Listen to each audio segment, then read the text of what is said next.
ناظرین اس کے لیے پیسے کی ضرورت نہیں ہے.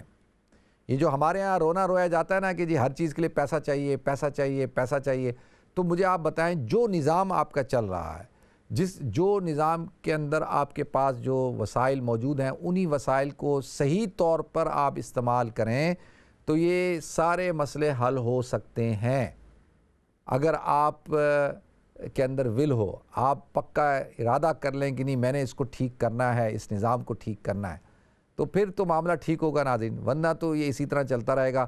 دیکھیں جرائم تو ہوتے ہیں, ہر سال ہزاروں بچیوں کے ساتھ زیادتی ہوتی ہے, عورتوں کے ساتھ جو ہے ان کی عصمت دری ہوتی ہے, لیکن کچھ واقعات ہوتے ہیں, وہ واقعات جو ہے وہ ہائی لائٹ ہو جاتے ہیں, وہ واقعات ان کی ایک ہائپ بن جاتی ہے.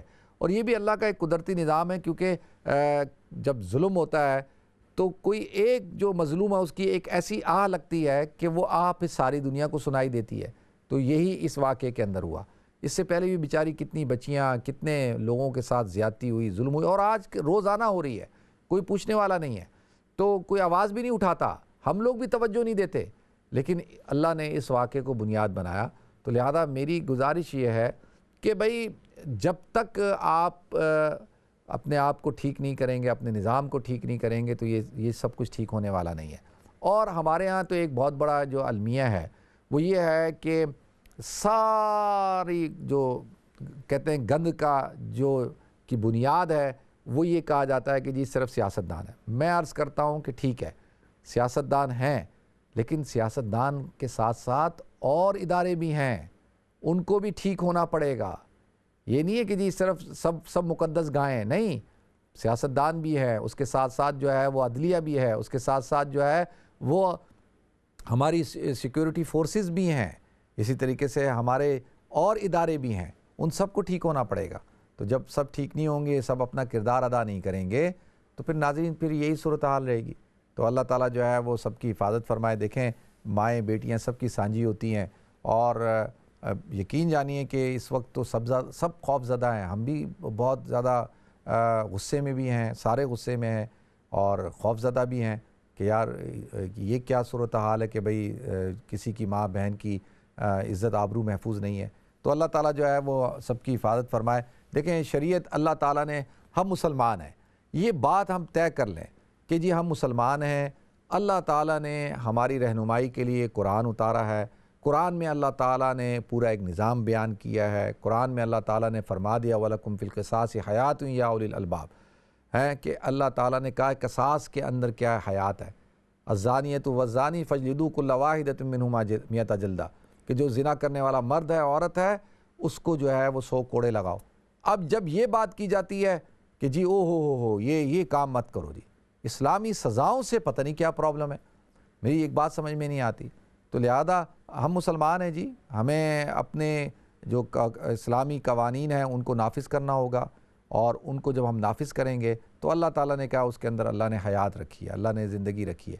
اور ایک اور بات میں کلیئر کر دوں, دیکھیں اسلام یہ نہیں چاہتا کہ جی لوگوں کو سزائیں دو اور لوگوں کو پنشمنٹ کرو, کوڑے مارو, لوگوں کو سنسار کرو, لوگوں کو سزائے موت دو. نہیں, مقصد کیا ہے؟ مقصد یہ ہے کہ ان قوانین سے, ان سزاؤں سے معاشرے کے اندر اعتدال رہتا ہے, معاشرے کے اندر امن رہتا ہے, معاشرے کے اندر جو ہے جو لا اینڈ آرڈر کی سچویشن ہے وہ کنٹرول ہوتی ہے.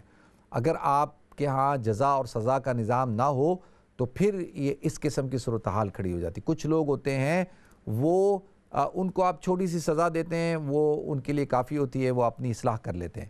کچھ لوگ ہوتے ہیں ان کو پنشمنٹ کی ضرورت ہوتی ہے, ان کو سخت سزا کی ضرورت ہوتی ہے. تو لہذا کچھ لوگ ہوتے ہیں ان کو ریہیبلیٹیشن کی ضرورت ہوتی ہے, تو ان کو ریہیبلیٹیشن کے سینٹرز میں بھیجا جائے تاکہ ان کے جو نفسیاتی پرابلمز ہیں اس کو حل کیا جائے. تو یہ ساری چیزیں ہیں, اللہ تعالیٰ ہم سب کو عمل کرنے کی توفیق عطا فرمائے. دیکھتے ہیں ہمارے ساتھ کالر کون ہے. السلام علیکم. وعلیکم السلام. جی میں نے آپ کو پہلے بھی بات کی تھی تھوڑی دیر پہلے. جی تو میرے یہاں سے میں نے سوال نہیں صحیح پوچھا آپ سے, تو یہ تھا I asked you about if the wife applies for khula and the Sharia council, آپ نے ایکسپلین کیا تھا اگر وہ جو ہیں اسٹیپس لیں تو اس کے بعد جو ڈیسیژن کریں تو ٹھیک ہے. But in this case it was just one meeting and they didn't they didn't hear the guy's side. So they didn't listen to him at all. They just said to him, your marriage is not going to work. So they gave him 20 minutes, after 20 minutes, and on that day they gave the certificate. So it's not about, the process, the steps weren't taken. There was no proper process. So that's ٹھیک ہے بھائی، میں بات کرتا ہوں. ٹھیک ہے، بہت شکریہ. اچھا دیکھیں، پہلے تو میرے بھائی اس بات کو سمجھیں کہ اگر تو آپ اس فیصلے سے سیٹسفائی نہیں ہیں شریعہ کونسل سے، تو وہ تو پھر آپ انہی سے بات کریں نا، کہ آپ ان سے کہیں کہ بھئی آپ لوگوں نے صحیح جو ہے وہ میرے کیس کو سنا نہیں، اور آپ لوگوں نے اس چیز کو جو ہے صحیح طریقے سے پروسیجر کو فالو نہیں کیا. وہ تو آپ ان سے بات کریں اور وہی آپ کو اس کا جواب دیں گے، کیونکہ وہ انہوں نے ہی کیا نا، میں نے تو نہیں کیا، انہوں نے کیا ہے، تو وہی بتائیں گے آپ کو. دیکھیں، جہاں تک اسلام کے اندر تعلق ہے، اسلام میں نکاح کی تو ایک ہی صورت ہے. نکاح ہو جائے گا بھائی، لڑکا لڑکی ہوں اور وکیل ہوں، گواہ موجود ہوں، اور مہر طے ہو جائے، ایجاب و قبول ہو، تو نکاح ہو جاتا ہے. ٹھیک ہے جی، نکاح ہو گیا. اب جب نکاح ہو گیا، اس کا نکاح کا طریقہ کار یہی ہے. بس نکاح اب ختم کیسے ہوگا؟ میاں بیوی میں سے کسی ایک کا انتقال ہو جائے تو نکاح ختم ہو جاتا ہے. ٹھیک ہے. اسی طریقے سے اگر مرد اپنی بیوی کو طلاق دے دیتا ہے، اس سے بھی نکاح ختم ہو جاتا ہے. اور تیسری صورت یہ ہے کہ عورت جو ہے وہ اپلائی کرتی ہے، مرد سے کہتی ہے، پہلے مرد سے کہتی ہے کہ آپ مجھے طلاق دے دیں. وہ کہتا نہیں جی میں تو آپ کو طلاق نہیں دوں گا. تو اب عورت کیا کرتی ہے؟ وہ خلا کہتی ہے کہ جی میں آپ سے خلا لینا چاہتی ہوں. خلا یخلو کا مطلب ہوتا ہے وہ چادر جو پہنی ہوئی ہے نکاح کی، وہ اتارنا چاہتی ہوں. اس کا مطلب ہے اتارنا، ختم کرنا. ٹھیک ہے. تو وہ کہتی ہے جی مجھے اب آپ طلاق نہیں دیتے، تو ٹھیک ہے آپ طلاق نہیں دیتے، میں آپ سے خلا چاہتی ہوں. اب اس کے لیے خلا کا طریقہ کار کیا ہوتا ہے؟ لیکن اگر تو ایک عورت مطالبہ کرتی ہے اپنے شوہر سے کہ بھئی میں اور آپ میں آپ کے ساتھ گزارا نہیں کر سکتی، میں آپ کے ساتھ نہیں رہ سکتی. مرد تو بیوی سے سوال نہیں پوچھتا نا، وہ تو جب اس نے طلاق دینی ہوتی ہے وہ طلاق دے دیتا ہے. بیوی قسمیں کھائے، منتیں کرے، پاؤں پڑے کہ نہیں مجھے طلاق مت دو، مجھے طلاق مت دو، وہ اس کو دینی ہوتی ہے، وہ دے دیتا ہے. ٹھیک ہے. اب اسی طریقے سے جب عورت کہتی ہے کہ بھئی مرد کو کہ طلاق دو، تو ہونا یہ چاہیے کہ اگر وہ یہ سمجھتا ہے کہ بھئی یہ معاملات چلنے والے نہیں ہیں، اور سارے جو قرآن میں اللہ تعالیٰ نے بیان کیا ہے کہ حکم من اہلی و حکم من اہلیہ، کہ ایک خاندان لڑکی والوں کے خاندان سے ایک فرد کو لے لیا جائے، لڑکے والے کے خاندان سے ایک فرد کو لے لیا جائے، اور بیٹھ کر ثالثی کی جائے، اور پورا جو ہے جو طریقہ کار ہے اس طریقہ کار کو اختیار کیا جائے. اور اگر ان کے درمیان کسی قسم کا پیچ اپ نہیں ہوتا، صلح نہیں ہوتی، تو پھر وہ فیصلہ کر لیں. پھر وہ مرد کو بول دیں کہ بھئی تم طلاق دے دو ایک، تو وہ ایک طلاق دے دے، جس کو طلاق بائن کہا جاتا ہے. اب وہ عورت کہتی ہے نہیں جی وہ مرد کہتا ہے میں نے تو دینی نہیں ہے، کچھ بھی ہو جائے. تو اب اسلام کہتا ہے بھئی یہ تو اب ذاتی ہے، زیادتی نہیں ہونی چاہیے. تو اب اسلام کہتا ہے کہ عورت کو اس بات کا اختیار ہے کہ وہ خلا کے لیے اپلائی کرے، وہ خلا لے لے. ٹھیک ہے. اس کا طریقہ کار کیا ہوتا ہے؟ اس کا طریقہ کار یہ ہوتا ہے کہ آپ جو قاضی وقت ہوتا ہے اس کے پاس جاتے ہیں، اس کے پاس ایک اپلیکیشن داخل کرتی ہے عورت کہ جی مجھے میرے نکاح کو فسخ کیا جائے. اور وہ پھر اس کو پوچھتے ہیں کہ بھئی ریزن بتاؤ کیوں، کیا یہ، وہ پھر پورا دیکھتے ہیں کہ بھئی یہ ویلڈ ریزن بھی ہیں، یہ ایسی ہیں. تو وہ جب ویلڈ ریزن ہوتے ہیں، ان کی اولاد ہوئی بھی ہوتی ہے، تو وہ دیکھتے ہیں کہ بھئی اولاد ہے، یہ ہے، وہ ان کے ساتھ بیٹھتے ہیں، پھر بلاتے ہیں، پوچھتے ہیں کہ بھئی ان کا پیچ اپ ہو جائے، کوئی صورتحال نکلے. لیکن جب دیکھتے ہیں کوئی صورتحال نہیں نکل رہی، ایک خاتون جو ہے وہ چاہتی نہیں ہے اور اس کے پاس ویلڈ ریزن موجود ہیں، مرد اس کے اوپر زیادتی کر رہا ہے، تو پھر وہ مرد کو کہتے ہیں کہ بھئی آپ طلاق دے دو. مرد کہتا ہے جی میں تو نہیں دیتا. پھر اس کے لیے اس کو ایک میٹنگ میں بلایا جاتا ہے، پھر اس سے پوچھا جاتا ہے، پھر دوسری پھر تیسری 3 خط لکھے جاتے ہیں، 3 مہینے کا ٹائم دیا جاتا ہے، اور اس دوران جو ہے وہ اس سے کہا جاتا ہے کہ بھئی آپ طلاق دے دیں. پھر وہ اگر نہیں دیتا تو پھر قاضی جو ہے وہ اپنے اختیارات کو استعمال کرتے ہوئے وہ خلا کا سرٹیفکیٹ دیتا ہے اور تنسیخ نکاح کرتا ہے کہ بھئی یہ نکاح اب جو ہے ختم ہو گیا، اور خلا ڈکلیئر کر دیتا ہے. ٹھیک ہے. یہ تو شرعی طریقہ کار ہے. باقی آپ کے ساتھ کیا ہوا ہے بھائی وہ تو جنہوں نے کیا آپ ان سے پوچھیں. ٹھیک ہے بھائی. نیکسٹ کال لیتے ہیں. السلام علیکم. وعلیکم السلام ورحمۃ اللہ. کیا ٹھیک ہے؟ آپ کی خیریت ہے؟ الحمدللہ. جی جناب یہ اسلام کے بارے میں باتیں کرنی تھی. جب سے عثمانیہ حکومت ختم ہوئی اس کے بعد جتنے مسلمان ملک ہیں